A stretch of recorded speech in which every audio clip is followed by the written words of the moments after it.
പ്രാർത്ഥിക്കുന്നു. കർത്താവ് എല്ലാവരെയും ആദരിക്കട്ടെ എന്ന് ആത്മാർത്ഥമായിട്ട് പ്രാർത്ഥിക്കുന്നു. ആമേൻ. പല രാജ്യത്തു നിന്നും, പല പട്ടണത്തു നിന്നും, പല ദേശങ്ങളിൽ നിന്നും കൊണ്ട് ഈ ഡിവേഴ്സിനകത്ത് പ്രാർത്ഥനയോടുകൂടെ ജോയിൻ ചെയ്തിരിക്കുന്ന എല്ലാവരെയും കർത്താവ് മാനിക്കട്ടെ. ഒരേ മനസ്സോടെ, ഒരേ ഹൃദയത്തോടെ നമുക്ക് വിഷയങ്ങളെ ഓർത്ത് പ്രാർത്ഥിക്കുവാൻ കർത്താവ് നമുക്ക് തന്ന നല്ല അവസരത്തിന് ആ ദൈവത്തെ സ്തുതിക്കുന്നു. കർത്താവിൻ്റെ വചനത്തിൽ നിന്നും അത്യാവശ്യമായ 1-2 വെളിപ്പാടുകൾ എൻ്റെ അകത്ത് വന്നത് നമുക്കൊന്ന് ആത്മാവ് ധ്യാനിച്ചുകൊണ്ട് നമുക്ക് പിരിയാം. ആമേൻ. നാളെ 5 മണിക്ക് നമുക്ക് പ്രാർത്ഥനയുണ്ട്. അപ്പോൾ തന്നെ നമുക്ക് നാളെ വൈകുന്നേരം മുഴുരാത്രി പ്രാർത്ഥനയുണ്ട്. എല്ലാവരും സന്തോഷത്തോടുകൂടെ ആ പ്രാർത്ഥനകളെ ഉപയോഗിക്കാൻ തക്കവണ്ണം പ്രത്യേകിച്ച് ഓർപ്പിക്കുന്നു. കർത്താവിനോട് ഇരിക്കുന്നത് പോലത്തെ സന്തോഷം നമുക്ക് വേറെ ഒന്നുമില്ല. നമ്മൾ ചിലപ്പോൾ പ്രാർത്ഥിച്ചുകൊണ്ടും പ്രസംഗിച്ചുകൊണ്ടും ഇരിക്കുമ്പോഴായിരിക്കും നമ്മുടെ കർത്താവിൻ്റെ കാഹള ശബ്ദം കേൾക്കുന്നത്. നമ്മളിങ്ങനെ സന്തോഷത്തോടെ നമ്മുടെ കാന്തനെതിരെ പാത്തക്കപ്പെട്ട് നമ്മൾ കടന്നു പോകും. ആ ഒരു നല്ല ദിവസത്തേക്ക് വേണ്ടി നാം കാത്തിരിക്കുന്നു. ആ പ്രത്യാശയുടെ ദൈവമക്കൾ ഒരു പ്രാവശ്യം കൂടി കരമുയർത്തി കർത്താവിന് സ്തോത്രം ചെയ്യാമോ? നമ്മുടെ കർത്താവ് വിശ്വസ്തനായത് കർത്താവാണ്. ഇന്ന് രാത്രി എൻ്റെ ഹൃദയത്തിനകത്ത് ഓടി വന്ന ഒരു ദൈവിക ചിന്ത വളരെ ഷോർട്ടായിട്ട് നമ്മുടെ ആത്മമണ്ഡലം ഒന്ന് ഉണർത്തുവാൻ തക്കവണ്ണം ഞാൻ വായിപ്പിക്കുന്നു.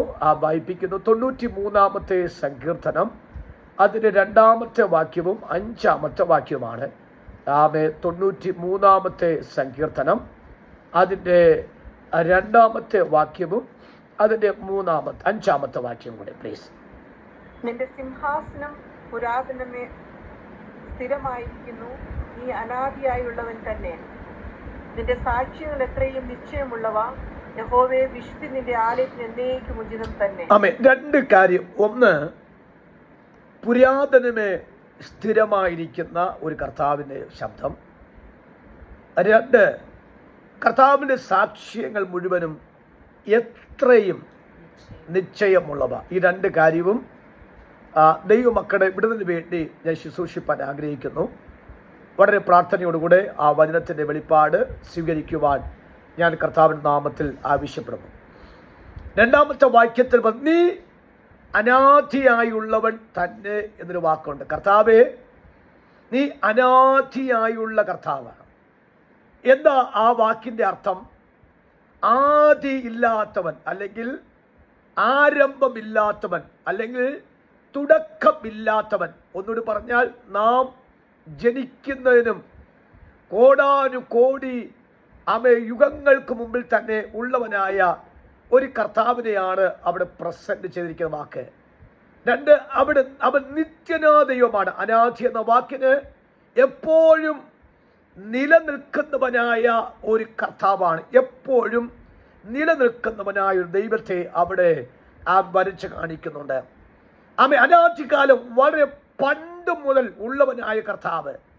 2, അവൻ ആരംഭമില്ല, അവൻ തുടക്കമില്ലാത്തവനാണ്. ഒന്നിനു പറ, അനശ്വരവൻ, മരണമില്ലാത്തവൻ, സനാതൻ എന്ന പദങ്ങൾ കൊണ്ടൊക്കെ അലങ്കരിക്കത്തക്കവണ്ണം എൻ്റെ കർത്താവിൻ്റെ വിശേഷത, ഒരു പ്രത്യേകതയായിട്ട് അവിടെ പരിശുദ്ധാത്മാവ് ചൂണ്ടിക്കാണിക്കുന്നത് നമുക്കത് ബോധ്യമുള്ള കാര്യമാണ്. അപ്പം ഇത്രയും വിശേഷമുള്ള കർത്താവിനെ കുറിച്ച് പറയുന്നത് നമ്മുടെ കർത്താവ് അനാദിയായ കർത്താവെന്നാണ്. ഹല്ലേലൂയ. അവൻ ശാശ്വതവാസിയായ ദൈവമാണ്. നമ്മുടെ കർത്താവിനെ അവയെ കണ്ടുപിടിക്കാൻ, അല്ലെങ്കിൽ നമ്മുടെ കർത്താവിനെ കുറിച്ച് ബോധ്യപ്പെടാൻ നമ്മുടെ ബുദ്ധിക്ക് ഒരിക്കലും പ്രാപ്തിയില്ല. നമ്മുടെ ബുദ്ധിക്ക് അപ്പുറമായ കർത്താവിനെയാണ്. ആ കർത്താവിനെ കുറിച്ച് ചിന്തിക്കുന്ന 1-2 ആഴ്ച. കർത്താവേ, നീ പുരാതനമേ സ്ഥിരമുള്ളവനായ ഒരു കർത്താവാണ്. ദൈവമേ, എത്രയോ പഴക്കം അങ്ങേക്കുണ്ട്, എത്രയോ പണ്ട് കാലം മുതലേ അങ്ങ് ഉള്ളവനാണ്. എനിക്ക് വേണ്ടി അത്ഭുതം ചെയ്യാൻ തക്കവണ്ണം ഞാൻ ജനിക്കുന്നതിനും പിതാക്കന്മാർ ജനിക്കുന്നതിനും യുഗങ്ങൾക്ക് മുമ്പേ ഉള്ളവനാ കർത്താവ്. എനിക്ക് വേണ്ടിയുള്ള സകല കാര്യവും കരുതി വെച്ചതിന് ശേഷം എന്നെ ലോകത്തിലേക്ക് കൊണ്ടുവന്നൊരു കർത്താവ്. അങ്ങനെ എനിക്ക് വേണ്ടി മുന്നമേ ഉള്ളവനൊരു കർത്താവിനെ എനിക്ക് ദൈവമായി കിട്ടിയത് ഓർത്ത് നമ്മുടെ കരങ്ങൾ ഉയർത്തി കർത്താവിന് സ്തോത്രം ചെയ്യാം. കർത്താവ് അനാദിയായ ദൈവം, പുരാതനമേ, സ്ഥിരനായ ദൈവമാണ്. My God is not unchanged. നമ്മുടെ കർത്താവ് ചേഞ്ച് ദൈവമല്ല, സീസൺ കർത്താവല്ല. നമ്മുടെ കർത്താവ് ചേഞ്ച് ഇല്ലാത്ത കർത്താവാണ്. അവൻ സ്ഥിരനായ ദൈവമാണ്. അപ്പൊ സ്ഥിരനായ ദൈവത്തെ കുറിച്ച് അവിടെ പറയുന്ന വാക്ക് ഉറപ്പുള്ള കർത്താവ്. ആമേൻ. ഒരു കാര്യം കർത്താവ് പറഞ്ഞാൽ അതിനകത്ത് അടുത്ത സെക്കൻഡ് നോ, യെസ് എന്ന് പറഞ്ഞിട്ട് പെട്ടെന്ന് നോ എന്ന് പറയുന്ന കർത്താവല്ല. അവൻ ഊവെന്നും ഇല്ല ഇല്ലെന്നും പറയുന്ന കർത്താവാണ്. ഒരു പ്രവചനാത്മാവ് ദൂത് പറയാമോ നമുക്ക്? എന്നോട്, എൻ്റെ കുടുംബത്തോട് ഒരു ദൂത് എൻ്റെ കർത്താവ് പറഞ്ഞിട്ടുണ്ട്. എൻ്റെ തലമുറയോട് ഒരു ആലോചന പറഞ്ഞിട്ടുണ്ട്. ആ ആലോചന പറഞ്ഞ ദൈവത്തിന് അത് നിവർത്തിക്കാൻ തക്കവണ്ണം പ്രാപ്തിയുള്ള ഒരു ദൈവത്തെയാണ് ഇവിടെ വരച്ചു കാണിക്കുന്ന ഉറപ്പുള്ള കർത്താവ്. ഹല്ലേലൂയ. അതുകൊണ്ടാണ് നമ്മൾ മറ്റാരോടും പറയാതെ, മറ്റാരെ ആശ്രയിക്കാതെ, മറ്റാരോട് ഹൃദയം തുറക്കാതെ, മറ്റാരോട് പോയി കൈ നീട്ടാതെ നാം ദൈവത്തോട് മാത്രം സംസാരിച്ച്, നാം ദൈവത്തോട് മാത്രം രഹസ്യങ്ങൾ ഷെയർ ചെയ്ത്, നാം കടന്ന് വാതിലടച്ച് രഹസ്യമായിട്ട് ഇന്ന കാര്യം എനിക്ക് വേണമെന്ന് പറഞ്ഞ് നാം ദൈവത്തോട് പറയാൻ കാര്യം, എൻ്റെ കർത്താവ് അനാഥിയായുള്ള സ്ഥിരനായ ഉറപ്പുള്ള കർത്താവാണ്. ഇന്ന് രാത്രിയിൽ നമ്മുടെ ആത്മമണ്ഡലത്തിൽ ആത്മീകമായ ചൈതന്യം വരാൻ കാര്യമൊന്ന് അടിച്ചാത്മാല് പറയാമോ? എൻ്റെ ദൈവത്തെ നിങ്ങൾക്കറിയാമോ? എൻ്റെ കർത്താവ് ഉറപ്പുള്ളവനാണ്. അവൻ അനാഥി ദൈവമാണ്. അവൻ ചെയ്യിച്ച ദൈവമല്ല. അവൻ സീസൺ ഗോഡല്ല. അവൻ എപ്പോഴും എനിക്ക് തലമുറയ്ക്ക് വേണ്ടി, എൻ്റെ കുടുംബത്തെ അത്ഭുതം ചെയ്യാൻ അവൻ പ്രാപ്തനായ ഒരു ദൈവമാണ്. അതുകൊണ്ട് ഇന്ന് ഞാൻ വിശ്വസിക്കുന്നു, അധികം ഡേറ്റ് ആകുന്നുമ്പേ, അധികം കാലം നീണ്ടു പോകുന്നുമ്പേ, അധികം നീളുന്നുമ്പോ തന്നെ എൻ്റെ ദൈവം ഉറപ്പുള്ള ഒരു വിടുതലുകൾ എനിക്ക് തന്നു മാനിക്കുമെന്ന് എനിക്ക് ഇന്ന് രാത്രിയിൽ വിശ്വാസമായി. Hallelujah. Permanent stable, my God is stable of God എന്നാണ്. ഹല്ലേലൂയ. ആമേൻ. നട്ടലുള്ള കർത്താവെന്ന് നമുക്ക് ചിന്തിക്കാം. നമ്മുടെ കർത്താവ് നട്ടല്ലുണ്ട്. മനുഷ്യർക്ക് എന്തില്ല? നട്ടലില്ല. അവൻ സീസണാണ്.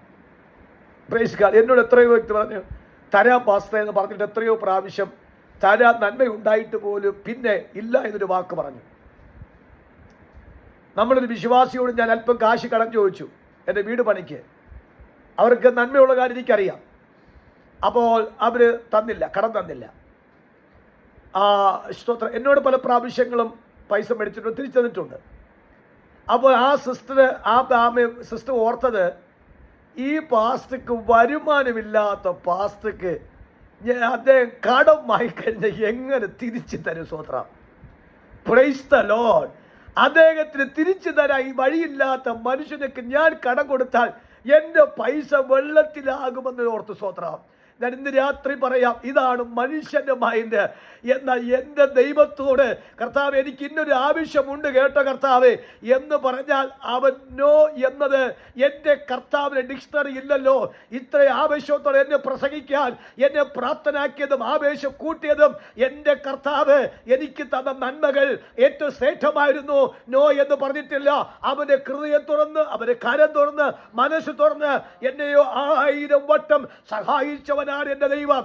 അവൻ ഇന്ന് രാത്രി ഞാൻ പരിശുദ്ധാത്മ പറയാം, എൻ്റെ പ്രിയമുള്ളവരെ, അവൻ മനുഷ്യൻ മാറാൻ കേട്ടോ. എന്താ? എൻ്റെ കർത്താവ് സ്റ്റേബിൾ ഓഫ് ഗോഡാണ്. അവൻ സ്റ്റേബിൾ ആണ്. അവൻ യെസ് എന്ന് പറയും യെസ് തന്നെയാണ്, നോ എന്ന് പറയാൻ നോ തന്നെയാണ്. കരമടിച്ച് ആത്മാവ് പറയാ, ആ സ്റ്റേബിൾ ഓഫ് ഗോഡിനെ എനിക്ക് ദൈവമായി കിട്ടിയവനാണ്. അവൻ അനോദിയ ദൈവം, അവൻ ശാശ്വത ദൈവമാക്ഷിയ ദൈവമാണ്. എൻ്റെ ദൈവത്തിന് എനിക്ക് വേണ്ടി അത്ഭുതം ചെയ്യാൻ ഒരു സെക്കൻഡ് മാത്രം മതി. ഒരു സെക്കൻഡ് മാത്രം മതി.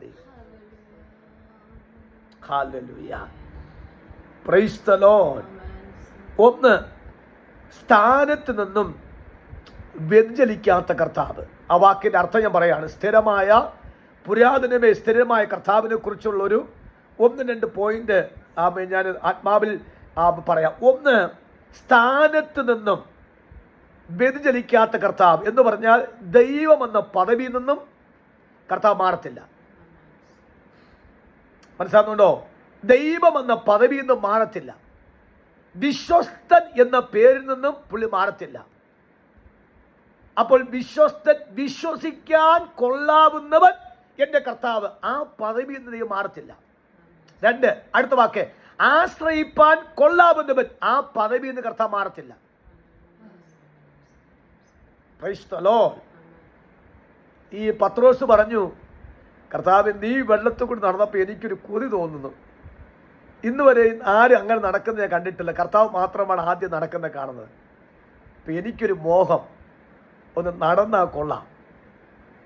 കർത്താവ് പറഞ്ഞു, നോ നോ നോ, നീ കേവലം മനുഷ്യനാണ്, പറ്റത്തില്ല, മര്യാദയ്ക്ക് ആ വള്ളത്തിൽ മാത്തിരുന്നോ പറഞ്ഞിട്ടില്ല. കർത്താവ് പറഞ്ഞു, വാ. അതാണ് തൻ്റെ സ്ഥാനത്ത് നിന്നും മാറാത്തവൻ, സ്ഥിരൻ. എൻ്റെ കർത്താവിനെ വിശ്വസിച്ചുകൊണ്ട് ഇറങ്ങിയാൽ ഒരിക്കലും താഴാൻ വിടത്തില്ല. ഇന്ന് രാത്രി ഞാൻ ആത്മാവിൽ പറയാം, ശ്വാസം മുട്ടത്തില്ല. കേട്ടോ അമ്മാമ്മ, അച്ഛാ, കുഞ്ഞെ, നീ ശ്വാസം മുട്ടത്തില്ല.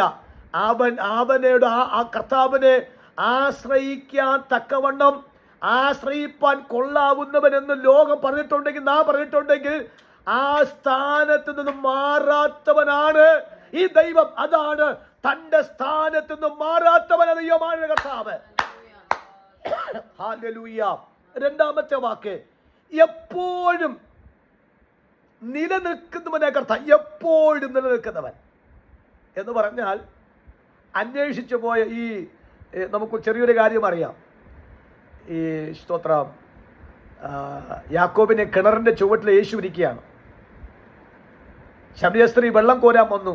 നമുക്കറിയാം അതിൻ്റെ കോൺവെർസേഷൻ, സംസാരിച്ചത് നമുക്കറിയാം. എന്നിട്ട് അവൾ പാത്രം വെച്ചിട്ട് പട്ടണത്ത് പോയി. പട്ടണത്ത് പോയിട്ട് പറഞ്ഞു, എൻ്റെ പാപത്തിൽ നിന്ന് വിടിവിച്ച് എന്നെക്കുറിച്ച് ബോധ്യപ്പെടുത്തി പറഞ്ഞ ഒരു പ്രവാചകനെ കാണിച്ചു തരാം എന്ന് പറഞ്ഞ് ഇവിടെ വന്നപ്പോൾ യേശുവിനെ കാണാനില്ല. യേശു അപ്രത്യക്ഷപ്പെട്ടോ? അപ്രത്യക്ഷപ്പെട്ടില്ല. യേശു അവിടെ തന്നെ ഉണ്ടായിരുന്നു. അവൾ വരുമ്പോൾ ഞാൻ കാണത്തില്ല കേട്ടോ എന്ന് പറഞ്ഞ് യേശു പോയില്ല. അവൾ വിശ്വസിച്ചാണ് പട്ടണത്ത് പോയിട്ട് ആൾക്കാരെ കൊണ്ടുവന്നത്. ആ വിശ്വസ്തനായ കർത്താവ് അവിടെ തന്നെ ഉണ്ടായിരുന്നു. ഇന്ന് രാത്രി ഞാനൊന്ന് പറയാം, എൻ്റെ കർത്താവ് എപ്പോഴും നമ്മോട് കൂടെ നിലനിൽക്കുന്ന കർത്താവിനെയാണ് ഞാൻ ഇന്ന് രാത്രിയിലും ഈ സന്ദേശം ദൈവമക്കളോട് പറഞ്ഞ വാക്ക്. വിശ്വസിക്കാൻ എപ്പോഴും നിലനിൽക്കുന്ന വ്യക്തി. ആമേ നമ്മളോട് പറയുന്നു, ആമേ മോനെ ഞാനിവിടെ ഉണ്ട് കേട്ടോ, മോളെ ഞാനിവിടെ ഉണ്ട് എന്ന് പറഞ്ഞിട്ട് ഇറങ്ങിപ്പോയിട്ട് നമ്മൾ അന്വേഷിക്കുമ്പോൾ ആമേ കൈമലർത്തി നിൽക്കുന്ന അന്തരീക്ഷമല്ല. നമ്മൾ അവിടെ നിൽക്കുമ്പോൾ നമ്മെ നോക്കി നിൽക്കുന്ന ഒരു കർത്താവാണ്, സ്ഥിരനായ ഒരു കർത്താവ്. ഇന്ന് രാത്രി ഞാൻ ദൈവമക്കളെ ആത്മാവിൽ പറയാം, എൻ്റെ കർത്താവ് നമ്മെ ഉപേക്ഷിക്കത്തില്ല. അവൻ എപ്പോഴും നമ്മളുകൂടെ കാണുന്ന കർത്താവാണ്. മൂന്നാമത്തെ വാക്ക്, മാറാത്തത്, ശാശ്വതമായത്, പെർമനന്റ്, എവർലാസ്റ്റിംഗ്. സ്തോത്രം, ഹല്ലേലൂയ. അവൻ പെർമനന്റ് ആണ്, അവൻ എവർലാസ്റ്റിംഗ് ആണ്. നമ്മുടെ പിതാക്കന്മാർ ജീവിച്ചു മരിച്ചു, കർത്താവുണ്ട്. നമ്മൾ ജീവിച്ച് ഇതുവരെ വന്ന് കർത്താവുണ്ട്. നമ്മൾ മരിച്ചാൽ നമ്മൾ തലമുറ കാത്ത് കർത്താവുണ്ട്. അതുകൊണ്ട് എവർലാസ്റ്റിംഗ് ഗോഡ്, പെർമനന്റ് ഗോഡാണ്. ഇന്ന് രാത്രി നമുക്ക് പറയാം, കർത്താവേ, ഞാനൊരു വാക്ക് പറയാം, യഹോവ ഭക്തന് ദൃഢധൈര്യം ഉണ്ടെന്ന വാക്ക്. അവന്റെ മക്കൾക്ക് ശരണമുണ്ടാകും എന്ന് പറഞ്ഞാൽ, നമുക്ക് ഈ മരിക്കാൻ പേടിയില്ലാത്ത കാര്യം എന്തായിരിക്കും? ജോമൽ സിസ്റ്റർ, നമുക്ക് മരിക്കാൻ പേടിയില്ലാത്ത കാര്യം എന്താണ്? ശിവനാൻറ്റി പറയും, നമുക്ക് മരിക്കാൻ പേടിയില്ലാത്ത കാര്യം. ഈ പറയുമ്പോൾ നിങ്ങൾ പ്രഷർ ഇടയ്ക്ക് കുറേ കൂടുകയും ചെയ്യും. സ്വത്രം, മരിക്കാൻ പേടിയില്ലാത്ത കാര്യം എന്താ? നമ്മൾ മരിക്കാൻ പേടില്ലാത്ത കാര്യം, ഇപ്പം എൻ്റെ ഫാദർ മരിച്ചു, എൻ്റെ 14 വയസ്സിൽ മരിച്ചത്. എൻ്റെ അപ്പൻ പറഞ്ഞു, കർത്താവ് എൻ്റെ വേല തികഞ്ഞിട്ടുണ്ടെങ്കിൽ എൻ്റെ ആത്മാവ് ഞങ്ങളുടെ കരങ്ങൾ ഏൽപ്പിച്ചിട്ട് എന്നിട്ടപ്പോൾ പറഞ്ഞിട്ടാ പപ്പ പോയത്. എൻ്റെ മമ്മി എന്നെ അടുത്തുണ്ട്. ആമേ, എൻ്റെ മമ്മിയെ ചോദിച്ചില്ല, എന്നെ ചോദിച്ചില്ല. ആമേൻ, എന്നെ പറ്റി ഒരു കാര്യം അന്വേഷിച്ചില്ല. അദ്ദേഹത്തിന് അറിയാമായിരുന്നു, എൻ്റെ കർത്താവ് പെർമനന്റ് ഗോഡാണ്, എവർലാസ്റ്റിംഗ് ഗോഡാണ്. ഞാൻ കണ്ണടഞ്ഞാലും എൻ്റെ മകനും എൻ്റെ ഭാര്യയ്ക്കും ആശ്രയമായി ഒരു കർത്താവ് ഉണ്ട് എന്നൊരു വെളിപ്പാട് എൻ്റെ പിതാവിനുണ്ടായിരുന്നു. ഇന്ന് രാത്രി ഞാൻ ആത്മാവിൽ പറയാം, നാം മരിച്ചാലും ആമേൻ, നമ്മുടെ കർത്താവ് മരിക്കുന്നില്ല. നാം മരിച്ചാലും നമ്മുടെ കർത്താവ് എന്നും ജീവിക്കുന്നു. ഇന്ന് രാത്രി പറയാം, ദൈവമക്കൾ, എൻ്റെ കുഞ്ഞിൻ്റെ കാര്യം ആര് നോക്കും, എൻ്റെ കുടുംബത്തിൻ്റെ കാര്യം ആര് നോക്കും എന്നുള്ള ഭയം വേണ്ട. എൻ്റെ കർത്താവ് സ്ഥിരനായ ദൈവമാണ്. ആരും നമ്മെ നോക്കണ്ട, ആരും നമ്മെ അന്വേഷിക്കണ്ട. പക്ഷേ നമ്മുടെ കർത്താവ് നമുക്കുണ്ടല്ലോ. നമ്മുടെ കർത്താവ് എവർലാസ്റ്റിംഗ് ഗോഡാണ്. കരമടിച്ച് ആത്മാവിൽ പറയാം, നമ്മുടെ കർത്താവ് സ്ഥിരനായ ദൈവമാണ്.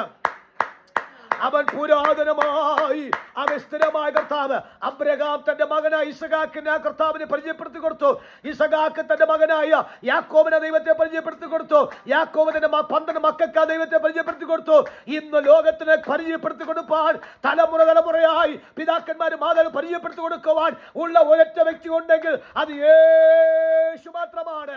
കാര്യം അവൻ മരിക്കുന്നില്ല, അവൻ തകർന്നില്ല, അവൻ ചേഞ്ച് ആകുന്നില്ല. അവൻ പുരാതനമായ കർത്താവ്, അവൻ അവസാനം വരെയും യുഗങ്ങളായി ഉള്ള കർത്താവ്. അവൻ ഇനിയും ജീവിക്കുവാൻ ശക്തീയമാണ്. കരമുയർത്തി വിശ്വാസത്തോട് സ്തോത്രം ചെയ്യാമോ? ആ ദൈവം എപ്പോഴും നല്ല കർത്താവാണ്. ആമേൻ. അവൻ എപ്പോഴും ഉള്ള കർത്താവാണ്. ഇനി ആ ഞാൻ അവിടെ ഒരു വാക്ക് പറയുമ്പോൾ my God is regular God എന്ന് പറഞ്ഞാൽ നിങ്ങൾ അതിന് എന്ത് വ്യാഖ്യാനം കൊടുക്കും? റെഗുലർ. നമുക്കറിയാം, നമ്മുടെ പ്രാർത്ഥന റെഗുലറായിട്ടുണ്ട്. നമുക്ക് എല്ലാ കാര്യവും നടക്കുന്നുണ്ട് എന്ന് പറഞ്ഞാൽ നമുക്കറിയാം, നമുക്ക് ഈ മോർണിംഗിന് എന്ത് വേണം, അപ്പോൾ തന്നെ ആഫ്റ്റർനൂൺ എന്ത് വേണം, ഈവനിങ്ങിൽ എന്ത് വേണം എന്ന് നമുക്കറിയാം. നമുക്ക് സിസ്റ്റമുണ്ട്, അത് റെഗുലർ നടക്കുകയാണ്. അപ്പോൾ അങ്ങനെയാണ് എൻ്റെ ദൈവവും റെഗുലറായിട്ട് നമ്മുടെ വിസിറ്റ് ചെയ്യാൻ ഉണ്ടെങ്കിൽ ബാക്കി പറഞ്ഞേ പിടികിട്ടുന്നെങ്കിൽ സ്വന്തം. നമ്മൾ എല്ലാ ദിവസവും റെഗുലറായിട്ട് ഓഫീസിൽ പോകുന്നു. അതേപോലെ എല്ലാ ദിവസവും എൻ്റെ വീട്ടിൽ റെഗുലറായിട്ട് സന്ദർശിക്കുന്ന കർത്താവ് റെഗുലർ ഗോഡ് എന്ന് പറഞ്ഞാൽ, അപ്പോൾ ഇന്ന് രാത്രി ഒരു ആത്മാവിൽ നിങ്ങൾ ഉറങ്ങാൻ പോകുമ്പോൾ ഈ വെളിപ്പാടുമായിട്ടൊന്ന് ഉറങ്ങാൻ പോണേ. എന്തെന്നറിയാമോ? ഇന്നലെ പറയണം, കർത്താവ് റെഗുലറായിട്ട് എൻ്റെ വീട്ടിനകത്ത് വിസിറ്റ് ചെയ്യുന്ന ഏക വ്യക്തി ഉണ്ടെങ്കിൽ അത് പുരാതന ദൈവം മാത്രമാണ്. സ്വന്തം കാര്യം മനസ്സിലാകുന്നുണ്ടോ? അതുകൊണ്ട് ആരും മനസ്സിലാകുന്നുണ്ടോ? അപ്പോൾ അവർ കർത്താവ് എന്നെ ആരും വിളിക്കുന്നില്ല, എന്നെ ആരും അന്വേഷിക്കുന്നില്ല, എനിക്ക് ആരുമില്ല, ഞാൻ എവിടെ പോകും എന്നുള്ള ചിന്ത മാറാനാണ് ഞാൻ ആ വാക്ക് അങ്ങനെ വ്യാഖ്യാനിച്ചത്. നമ്മുടെ കർത്താവ് റെഗുലർ ആയിട്ട് എൻ്റെ വീട്ടിൽ വിസിറ്റ് ചെയ്യുന്നു എന്ന് ഉറപ്പുണ്ടെങ്കിൽ നിങ്ങളുടെ വീട്ടിൽ ആശ്വാസമുണ്ടോ? നിങ്ങളുടെ വീട്ടിൽ സമാധാനമുണ്ടോ? കഴിക്കുന്ന ആഹാരം ടേസ്റ്റി ആയിട്ടാണ് കഴിക്കുന്നത്? കുടിക്കുന്ന വെള്ളം ദാഹം തീർന്ന് കുടിക്കുന്നുണ്ടോ? നിങ്ങൾ ധരിക്കുന്ന വസ്ത്രം നിങ്ങൾക്ക് അഭിമാനമോ തോന്നുന്നുണ്ടോ? നിങ്ങളുടെ കുടുംബ ബന്ധം നിങ്ങൾക്ക് സന്തോഷമാകുന്നു എങ്കിൽ റെഗുലർ വിസിറ്റ് കർത്താവ് ഉണ്ടെന്നാണ് അർത്ഥം. ഒരു സൈക്കോളജി പറഞ്ഞ വാക്കാണ്. നിങ്ങൾ കഴിക്കുന്ന ആഹാരം, നിങ്ങൾ ആ ചമ്മന്തിയും ചോറുമാണെങ്കിൽ അതിനകത്ത് ടേസ്റ്റി ആയിട്ട് കഴിക്കുന്നുണ്ടോ? കുറഞ്ഞത് 4 കറിയെങ്കിലും കാണാൻ സാധ്യതയുണ്ട്. എന്നാൽ ഒരു കറി മാത്രമാണ് ചിന്തിച്ച് ആ ഒറ്റ കറിക്ക് ടേസ്റ്റ് ഉണ്ടോ? അപ്പോൾ കർത്താവ് വിസിറ്റ് ചെയ്ത് കർത്താവെന്ന കാര്യം ഓർക്കാം. നമ്മൾ കുടിക്കുന്ന വെള്ളത്തിന് തൃപ്തി വരുന്നുണ്ടോ? എങ്കിൽ പിന്നെ നമ്മുടെ കർത്താവ് റെഗുലർ വിസിറ്റ് ചെയ്യുന്നതാണ് സ്വതന്ത്രം. നമ്മൾ ധരിക്കുന്ന വസ്ത്രം നമുക്ക് അഭിമാനം തരുന്നുണ്ടോ? അങ്ങനെയെങ്കിൽ പിന്നെ കർത്താവിടെ ഉണ്ടെന്നാണ്. നമ്മൾ ഭാര്യയും ഭർത്താവും തമ്മിൽ തന്നെ സംസാരിക്കുന്നുണ്ടോ? കുഞ്ഞുങ്ങളുമായി നല്ല ഇൻട്രാക്ട് ചെയ്യുന്നുണ്ടോ? എങ്കിൽ പിന്നെ കർത്താവ് വീട്ടിലുണ്ടെന്നാണ്. ഈ ദൈവത്തെയാണ് ഇവിടെ പ്രസന്റ് ചെയ്യുന്നത്. കർത്താവ് സ്ഥിരനാ ദൈവം എന്നാണ്. എൻ്റെ കർത്താവ് റെഗുലർ വിസിറ്റ് ചെയ്യുന്ന കർത്താവാണ്. തെളിവെന്താണ്? ആദാമിൻ്റെ ഹവ്വയുടെ വീട്ടിൽ ആ തോട്ടത്തിൽ എല്ലാ ദിവസവും വെയിലാണ് വിസിറ്റ് ചെയ്യുന്നു. ആ വിസിറ്റിംഗ് ഇന്ന് തീർന്നിട്ടില്ല, ഇന്നും വിസിറ്റ് നടക്കുകയാണ്. നമുക്ക് തോന്നുന്നുണ്ട് അവിടെ പുള്ളി സ്റ്റോപ്പ് ചെയ്യുമെന്ന് വിചാരിച്ചിട്ടുണ്ടോ? പാപം ചെയ്തുകൊണ്ട് അവരെ പുറത്താക്കിയ ശേഷം പുള്ളി വിസിറ്റിംഗ് തീർന്നു. നോ, ഞാൻ വിശ്വസിക്കുന്നത്, എനിക്കറിയാം, ഞാൻ ഈ പ്രസംഗിക്ക് എനിക്ക് അഭിമാനത്തെ പറയാൻ പറ്റും. ഞാൻ ഒന്ന് കണ്ണടച്ചാൽ എനിക്ക് സുഖമായിട്ട് ഉറങ്ങാൻ പറ്റുന്നുണ്ട്. ആ ഉറക്കം തന്നെ എൻ്റെ കർത്താവ് എൻ്റെ വീട്ടിൽ വിസിറ്റ് ചെയ്യുന്നുണ്ടാണ്. മനസ്സിലാകുന്നുണ്ടോ? ഞാൻ ഉല്ലാസം പച്ചവെള്ളം കുടിച്ചാലും എന്ത് ടേസ്റ്റ് എന്നറിയാമോ? അതുകൊണ്ട് എനിക്കറിയാം എൻ്റെ കർത്താവ് റെഗുലറായിട്ട് എൻ്റെ വീട്ടിൽ വിസിറ്റ് ചെയ്യുന്നു. സ്തോത്രം. ഒരു അപശബ്ദം പോലും വീട്ടിൽ വരുന്നില്ല. അതിനർത്ഥം എൻ്റെ വീട്ടിനകത്ത് കർത്താവ് സ്ഥിരം വിസിറ്റ് ചെയ്യുകയാണ്. കാര്യം മനസ്സിലാകുന്നുണ്ടോ? അങ്ങനെയെങ്കിൽ പിന്നെ വേറെ ആരും വിസിറ്റ് ചെയ്യാൻ വരാതിരിക്കുന്നതാണ് ഏറ്റവും നല്ലത്. അങ്ങനെ വന്നിട്ടുണ്ടെങ്കിൽ പണിയും തന്നിട്ടേ പോയിട്ടുള്ളൂ. സ്വതന്ത്രം. ദൈവഗതമില്ലാത്ത അസൂയം, കുശുമ്പും, കുന്നായ്മയും മത്സരമുള്ള വ്യക്തി വീട്ടിൽ വന്ന് കയറിക്കഴിഞ്ഞാൽ പിന്നെ ഉള്ള സ്വസ്ഥതയും വീട്ടിൽ നിന്ന് കെട്ടുപോകും. അവിടെ ഞാൻ പറഞ്ഞ വാക്ക്, കഴിയുന്നത്തോളം അങ്ങനത്തെ സാധനങ്ങൾ വരാതിരിക്കുന്നത് ഏറ്റവും നല്ലത്. നമ്മൾ പറയും, പാസ്റ്റേ വരുന്നില്ലല്ലോ, വരണ്ട, ദൈവം വരുത്താത്തതാണ്, വന്നിരുന്നെങ്കിൽ ഉള്ള സമാനം കെട്ടുപോയേനെ. ആശംസാന്നുണ്ടോ? Price call. ഉള്ള സമാനം കെട്ടുപോയേനെ. ചിലതൊക്കെ വന്ന് കുറ്റം പറയാനാണ് വരുന്നത്. അമ്മായിമ്മ എങ്ങനെയുണ്ട്, അമ്മായിപ്പൻ എങ്ങനെയുണ്ട്, മരുമോൻ എങ്ങനെയുണ്ട്, മരുമോൾ എങ്ങനെയുണ്ട്, കൊച്ചുമോൾ എങ്ങനെ ഇടപെടുന്നു എന്ന് ചോദിച്ച് പണി തരാനാണ് വരുന്ന വാക്ക്. സ്തോത്രം. മനസ്സിലാകുന്നുണ്ടോ? കാര്യം മനസ്സിലാകുന്നുണ്ടോ? അവർ വരുന്നത് ചികഞ്ഞ് അന്വേഷിച്ചിട്ട് കുരുത്തക്കേട് ഉണ്ടാക്കിയിട്ട് പോകാനാണ്. സന്തോഷത്തെ കെടുത്താനാണ് വരുന്ന വാക്ക്. എൻ്റെ കർത്താവ് വരുന്ന അങ്ങനെയല്ല. എൻ്റെ കർത്താവ് വരുന്ന വാക്ക് ആശ്വാസവും സമാധാനവും സന്തോഷവും സ്വസ്ഥതയും ഒക്കെ തരാതെ വരുന്ന വാക്ക്. അങ്ങനെയെങ്കിൽ അങ്ങനൊരു ഗോളാണ് നമ്മുടെ കർത്താവാണെങ്കിൽ ആ ദൈവം മതി. ആ കർത്താവേ എന്നൊന്ന് വിസിറ്റ് ചെയ്യണേ. വേറെ ആരും വരുത്താതെ വേണ്ട, അങ്ങ് മാത്രം, അങ്ങ് ദൂതന്മാരും മാത്രം വിസിറ്റ് ചെയ്ത് നോക്കിയേ. അങ്ങനെയെങ്കിൽ പുള്ളി വന്നിട്ട് പോകുമ്പോൾ ഒരു കാര്യം പറഞ്ഞിട്ട് ഞാൻ അടുത്ത ദിവസം വരുമ്പോൾ ഒന്ന് അണയ്ക്കും കേട്ടോ. അടുത്ത പിറ്റേ ദിവസം എന്ന് പറയും, എന്നിട്ട് പോകും, അടുത്ത ദിവസം വരെ ഒന്ന് അണയ്ക്കും കേട്ടോ. ഇങ്ങനെ കുറേ നന്മകൾ അണയ്ക്കാണ്ട് ദൂതും പറഞ്ഞിട്ടേ പോകത്തുള്ളൂ. ഹല്ലേലൂയ, സ്തോത്രം. ഞാൻ പലപ്പോഴും ചില വ്യക്തികളെ ഞാൻ വീട്ടിൽ താമസിപ്പിച്ചിട്ടുണ്ട്. ആ വീട്ടിൽ താമസിപ്പിച്ചിട്ട് പോയിട്ടുണ്ടെങ്കിൽ അതിൻ്റെ ബുദ്ധിമുട്ടും ഞാൻ അനുഭവിച്ചിട്ടുണ്ട്. ചില നഷ്ടം എനിക്ക് വന്നിട്ടുണ്ട്. ആദ്യമൊക്കെ എനിക്ക് അങ്ങനെ പറ്റിയിട്ടില്ല, എനിക്ക് അങ്ങനെ മനസ്സിലായിട്ടില്ല അത്. പക്ഷേ ദൈവാത്മ ഒരിക്കൽ എൻ്റെ പറഞ്ഞ വാക്കാണ്, ഇനി മേലെ തിരുവിധമില്ലാത്ത വ്യക്തി നിന്റെ വീട്ടിൽ വരരുത്.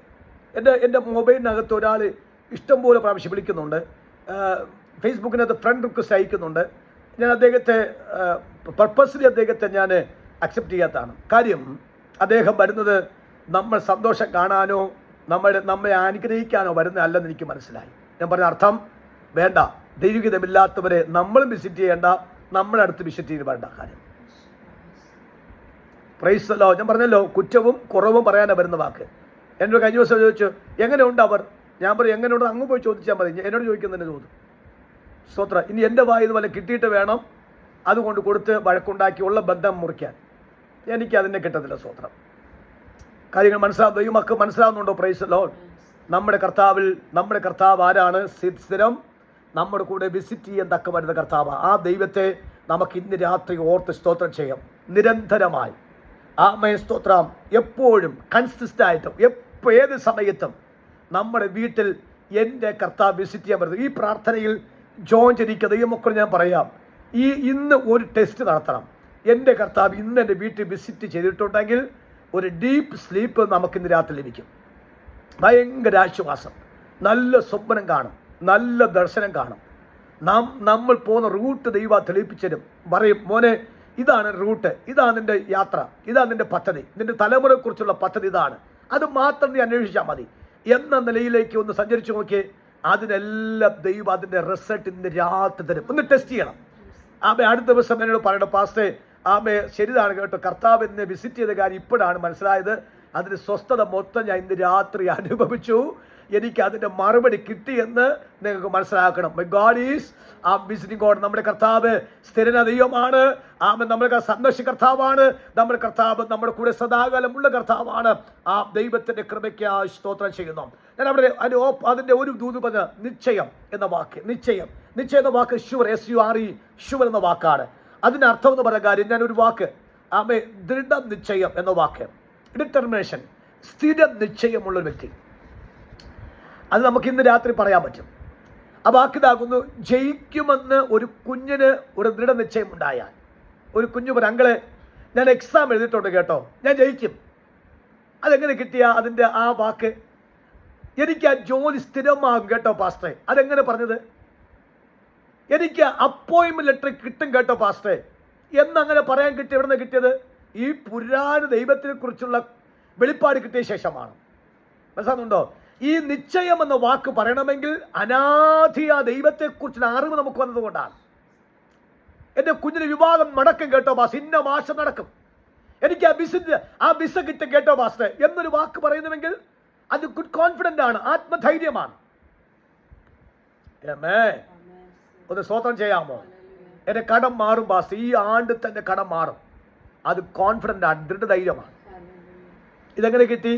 എൻ്റെ കർത്താവിൻ്റെ കൂടെ ഉള്ളെന്നുള്ളതായ ആ ബോധ്യമുള്ളത് കൊണ്ട്. പക്ഷേ എൻ്റെ രോഗം മാറും. രോഗം മാറുമെന്ന് ഒരു വാക്ക് നമ്മുടെ നാവിൽ കൂടി പറയാൻ ഈ ധൈര്യം എല്ലാം കിട്ടി. ആ ധൈര്യം കിട്ടിയത് എൻ്റെ കർത്താവിൻ്റെ കൂടെ ഉള്ളത് ബോധ്യമുള്ളത് കൊണ്ടാണ് മാത്രം. ഇനി എൻ്റെ വീടിനകത്ത് ഒരു പ്രശ്നങ്ങൾ വരത്തില്ല, അതിൻ്റെ ദൃഢധൈര്യത്തിൻ്റെ ശബ്ദമാണ്. എങ്കിൽ പിന്നെ അതിനർത്ഥം നമ്മുടെ വീടിനകത്ത് പ്രശ്നം മാറി, പ്രശ്നക്കാരും ദൈവം സോൾവ് ചെയ്തു, കാര്യങ്ങളെല്ലാം ബോധ്യപ്പെട്ടു. ഇന്ന് രാത്രി ആത്മാവിന് പറയാമോ, അത് ദൃഢധൈര്യം എന്ന പദം എൻ്റെ അനാദ്യ ദൈവത്തെക്കുറിച്ച് വെളിപ്പാട് കിട്ടിയ സ്ഥിരനാ ദൈവം എൻ്റെ കൂടെ ഉണ്ടെന്നുള്ള ഉറപ്പ് പ്രാപിച്ചമാണ് നമ്മൾ ആ വാക്ക് വായിച്ച വാക്ക്. അത് നിന്റെ സാക്ഷ്യങ്ങൾ എത്രയും നിശ്ചയമുള്ളവ. സ്തോത്ര, പ്രൈസ് ഗോഡ്. എൻ്റെ കർത്താവ് എൻ്റെ കൂടെ ഉണ്ട് നിശ്ചയമാണ്. എങ്കിൽ പിന്നെ എൻ്റെ ആഗ്രഹം 20-ാം സങ്കീർത്തനം 4-ാമത്തെ വാക്യം നമുക്കറിയാവുന്ന വാക്യമാണ്. നിന്റെ ഹൃദയത്തിലെ ആഗ്രഹം അവൻ നിനക്കെന്ത് ചെയ്യും? നൽകട്ടെ. നിന്റെ താല്പര്യമൊക്കെയും നിവർത്തിക്കട്ടെ. ഞങ്ങൾ നിന്റെ ജയത്തിൽ ഘോഷിക്കും എന്ന പദങ്ങൾ 20-ാം സങ്കീർത്തനം പറയുന്നുണ്ട്. അങ്ങനെയെങ്കിൽ ഞാൻ ജയിക്കും, ഞാൻ അനുഗ്രഹിക്കപ്പെടും, ഞാൻ ഉയർച്ച പ്രാപിക്കും, എൻ്റെ വീട്ടിൽ സന്തോഷം ഉണ്ടാകും, എൻ്റെ കഷ്ടം മാറും, എൻ്റെ നഷ്ടം മാറും, എൻ്റെ ശൂന്യത മാറും എന്ന പദം നമ്മുടെ നാവിനകത്തുനിന്ന് കയറി വരുന്നുവെങ്കിൽ അതിൻ്റെ അർത്ഥം നമ്മുടെ അകത്ത് കർത്താവ് വന്നു വരുത്തുന്നതാണ്. Praise God. എനിക്ക് രാവിലെ ഒരു ഇൻസ്ട്രക്ഷൻ ഞാൻ വായിച്ചു. വായിച്ചപ്പോൾ ഓൺലൈനിൽ വായിച്ച വാക്ക്, അതിനകത്തൊരു ഏഷ്യയിൽ ജയിച്ച ഒരു പെൺകുട്ടിയുടെ പദമാണ്. ഒരു ക്രിസ്ത്യാനിയായി പ്രാർത്ഥിക്കുന്നവളാണ്. അവൾ പറഞ്ഞൊരു പദം ഇതാകുന്നു: വിശ്വാസം എന്നത് ജയിക്കുമെന്ന് എനിക്ക് കിട്ടിയ ഉറപ്പിൻ്റെ ഔഷധമാണ്, തൈലമാണെന്നാണ്. Praise God. അപ്പം ഞാൻ ജയിച്ചു. ആ ജയിക്കാൻ തക്കവണ്ണം എനിക്കകത്ത് ഉറപ്പുണ്ടായിരുന്നു. അതിന് പ്രേരിപ്പിച്ചത് യേശുവായിരുന്നു. അതുകൊണ്ട് അവിടെ ഗെയിമിലുള്ള പാസ്സായി ലോകം അറിയപ്പെടുന്ന ഒരു വ്യക്തിത്വമാക്കി ഉയർത്തി. ഞാൻ പറഞ്ഞ അർത്ഥം, ജയിക്കുമെന്നൊരു ഉറപ്പ്, ഉയർച്ച പ്രാപിക്കുമെന്ന് ഉറപ്പ് ഉണ്ടെങ്കിൽ ഒന്ന് നിങ്ങളുടെ കൈ ഒന്ന് ഞാൻ ആത്മാവിൽ കാണട്ടെ. സ്തോത്രം. ഇനി പരാജയമില്ല, ഇനി താഴ്ചയില്ല, ഇനി തകർച്ചയില്ല, ഇനി ശൂന്യതയില്ല, ഇനി നഷ്ടമില്ല, ഇനി കഷ്ടമില്ല, ദാരിദ്ര്യമില്ല, കടം വാങ്ങുന്നില്ല, ശൂന്യതയിലേക്ക് സഞ്ചരിക്കുന്നില്ല, രോഗമില്ല, ദുരിതമില്ല. അവ എന്ത് വിഷയം വന്നാലും ഓവർകം ചെയ്യേണ്ട കോൺഫിഡൻസ് കർത്താവ് നൽകുന്നുണ്ട്. ഇന്ന് രാത്രി പറയാം, ദൈവമേ, എൻ്റെ കർത്താവ് പുരാതനായി സ്ഥിരന ദൈവമായിരിക്കുന്ന കാലം അത്രയും ഷുവർ ആവേ നിശ്ചയമാണ്, കണ്ടിപ്പാ ഞാൻ വിശ്വസിക്കുന്നു. എൻ്റെ കർത്താവ് എനിക്ക് വേണ്ടി അത്ഭുതം ചെയ്യും. അത് പണ്ടത്തെ സാക്ഷ്യം അതെനിക്കകത്ത് ബോധ്യപ്പെടുന്നതുകൊണ്ട് ഞാനും ഒരു സാക്ഷ്യത്തിന് വേണ്ടി കർത്താവിനെ ഒരുക്കുന്നു. നമുക്കിന്ന് രാത്രി പറയാം, ഈ വെളിപ്പാട് ദൈവമൊക്കെ ബോധ്യപ്പെട്ടുവെങ്കിൽ, ഈ ദൂത് ദൈവമൊക്കെ ബോധ്യപ്പെട്ടുവെങ്കിൽ, ഈ നിയോഗം ദൈവമൊക്കെ ബോധ്യപ്പെട്ടുവെങ്കിൽ, ഇന്ന് രാത്രി ഞാൻ ആത്മാവിൽ പ്രവേശിച്ചൊരു വാക്കുകൾ പറഞ്ഞ് പ്രാർത്ഥിക്കാൻ പോകുന്നു.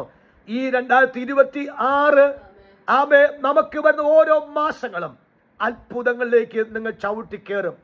അത് എൻ്റെ ദൃഢ വിശ്വാസമാണ്. നിങ്ങളെക്കുറിച്ച് ഞാൻ കാണുന്ന ആത്മാവിൽ കാണുന്ന വെളിപ്പാടാണ്. നിങ്ങൾ ഉയർച്ച പ്രാപിക്കും. ഇനി ആ വാതിൻ്റെ അകത്തേക്ക് വരുന്ന അവകാശം സ്ഥിരമായ അവകാശമാണ്. ഒരു ശൂന്യത വരത്തില്ല. ഞാൻ ഇന്ന് രാത്രി ആ വെളിപ്പാട് കണ്ട് പറയുന്നു, എന്തെല്ലാം നഷ്ടപ്പെട്ടു പോയോ അതിന് 1000 മടങ്ങായി ദൈവം മടക്കി തന്ന്, എന്തെല്ലാം ഇല്ലാതെ തോന്നുവോ അത് ശ്രേഷ്ഠമാക്കി ദൈവം തന്ന് ദൈവം ഉയർത്തും. നമ്മൾ എന്തിനു വേണ്ടി കണ്ണുനീരൊഴിക്കുവോ അതിനെല്ലാത്ത ദൈവാത്മാവ് അക്കമിട്ട് അക്കമിട്ട് അക്കമിട്ട് കർത്താവ് മറു നൽകും. കമോൺ, എല്ലാ കണ്ണുമടയ്ക്കാം. നമ്മുടെ കർത്താവ് സ്ഥിരനാ ദൈവമാണ്. നമ്മുടെ കർത്താവ് നിശ്ചയമുള്ള കർത്താവാണ്. അതിനായി ഇന്ന് രാത്രി കർത്താവ് യഹോവ ഭക്തന് ദൃഢധൈര്യമുണ്ട്. അവൻ്റെ മക്കൾക്ക് ശരണമുണ്ടാകും. പറയാം, എൻ്റെ മക്കൾക്ക് ശരണമുണ്ടാകും. എല്ലാ കണ്ണുമടയ്ക്കാം. അത് നമ്മുടെ മാർവോട് ആ കരങ്ങൾ ചേർത്ത് വെച്ച്, കർത്താവ് എൻ്റെ മക്കൾ ആമേ അനുഗ്രഹം പ്രാപിക്കും, എൻ്റെ കുടുംബം അനുഗ്രഹം പ്രാപിക്കും. ദൃഢധൈര്യത്തോടെ പറഞ്ഞാട്ടെ, എൻ്റെ കടങ്ങൾ മാറും, എൻ്റെ കുടുംബത്തിനകത്ത് ശ്രേഷ്ഠത വെളിപ്പെട്ട് വരും, എൻ്റെ ശുശ്രൂഷകൾക്ക് അത്ഭുതങ്ങൾ സംഭവിക്കും. ഞാൻ അറിയാത്തതും അഹോചരമായ കാര്യം ദൈവം എന്നെ കാണിപ്പിക്കും. ഇനി ഞാൻ താഴോട്ടല്ല ആമേ ഞാൻ സഞ്ചരിക്കുന്നത്, ഞാൻ മേലോട്ടാണ് സഞ്ചരിക്കുന്നത്. ഇനി എൻ്റെ ജീവിതത്തിന്മേൽ രോഗം കൊണ്ട് വലിയുന്ന ശല്യമായിട്ടല്ല, ബലമുള്ള ഒരു ശല്യമായി, ആരോഗ്യമുള്ള ശല്യമായി സഞ്ചരിപ്പാൻ തക്കവൻ എന്നെ തന്നെ ഏൽപ്പിക്കുന്നു. എനിക്കത് ധൈര്യമുണ്ട്. ഞാൻ വിശ്വസിക്കും, വിത്ത് ഗോഡ് എൻ്റെ കൂടെ കർത്താവുണ്ട്. ആ ധൈര്യം എൻ്റെ അകത്തേക്കുണ്ട്. ഓ മാർവോടു ചേരട്ടെ ഞാൻ,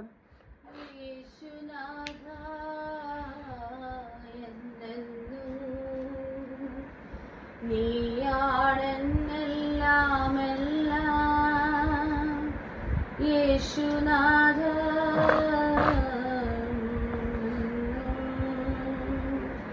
മാറോടു ചേരട്ടെ ഞാൻ, യേശുനാഥ നിൻ ദൈവം നീയാണെന്നെല്ലാമെല്ലാം. ആമേൻ കർത്താവേ. യേശുനാഥ എൻ ദൈവം, നീ അകലില്ല,